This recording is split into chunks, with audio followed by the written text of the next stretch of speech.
Alright, so I'm wrapping up for my day. I'm about to leave the office, and I've been covering this SoundCloud situation. Quick recap. So I did a review of their terms of service. This was like last month. Terms of service is the contracts that you agree to when you use their platform. So I'm in there taking a look, and as I'm just casually going through, you get to page like 11, and it talks about them being able to use your music in the training of AI, which, as you guys know, is a complete deal breaker for me. I review all these terms of service because these companies that get access to your music, whether it's a music distributor, whether it is a music platform, we need to know what rights they have to your music, which should be zero. It should be nothing. They should not be taking any kind of right to your music. So when I saw this, I go, okay, this is concerning to me. I don't want to have my music on SoundCloud for sure. And I was just like, I don't know, maybe it's because they're a German company, right? US companies are really scared of getting sued, so they're making sure you actually opt in if ever you're going to give them training rights. So in any case, this picked up some traction and it started getting some coverage. Different news outlets were reporting on it. So I did a follow-up video, and this was 7 days ago, right? And so I go, all right, there's been news, there's coverage. SoundCloud had actually responded. So it put out some messages, but then actually the CEO put out a full letter and just being like, let me explain the situation. We actually don't train on anyone's music. So this was basically just like an oopsies. What we meant to say is that we work in conjunction with other companies and tools that use AI. And so basically we just need to update the terms of service. I go, okay, well, glad we caught it and pointed it out for you. But I was a little bit critical, right? So about a week ago, I'm like, well, we called this out a month ago. It picked up some traction. You've put out a whole letter. You drafted a paragraph of what's going to allegedly be put into your updated terms of service. But I went and took a peek and saw you, in fact, have not updated the terms of service. And so I was just like, why haven't they updated the terms of service yet? So anyway, as of today, I went and took a look, and they have now updated the terms of service. Let me show you what they did. Okay, so I ran a red line. This is basically their terms of service, looking at the last one that we reviewed and the new one. Anything that's changed, right, you will see that it's noted because I ran a comparison. All right, here we go. So this is the change. We will not use your content to inform, train generative AI models that aim to replicate,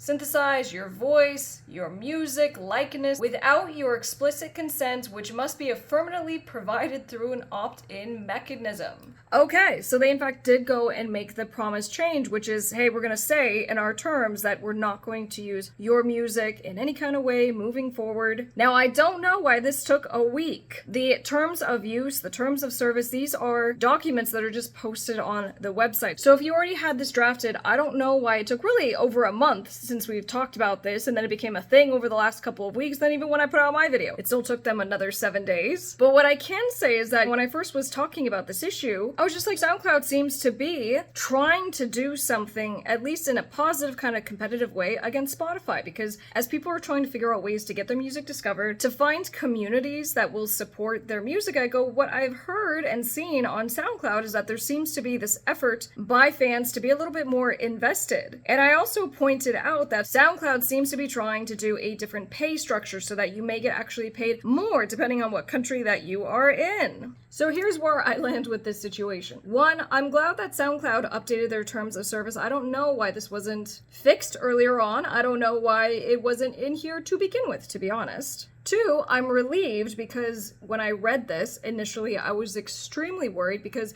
a company that comes in and trains on your music without authorization is an unbelievable violation of your intellectual property rights, the copyright ownership that you have in your music. And that is why these companies like Suno and Udio and Anthropic are all getting sued right now, because they went and trained on other people's music without authorization. And it's such a big deal that I'm like genuinely considering what we need to do as like the top music attorney music business community on taking action against these companies. When something happens, when we see something like the terms of service as they were on SoundCloud, we have to call it out. And that's what we do on this channel. And yet again, we were able to actually get a remedy. We were able to get this company to fix it. This was the same situation with Lander. It was the same situation with Too Lost. And the reason why this works is because you guys care and you're paying attention. So look, if you're down for the cause, drop a comment down below. Put the words "for the win," literally for no other reason than it'll make me feel good. And I'll know you're committed to the cause. I'm Top Music Attorney. I'll see you guys on the next one.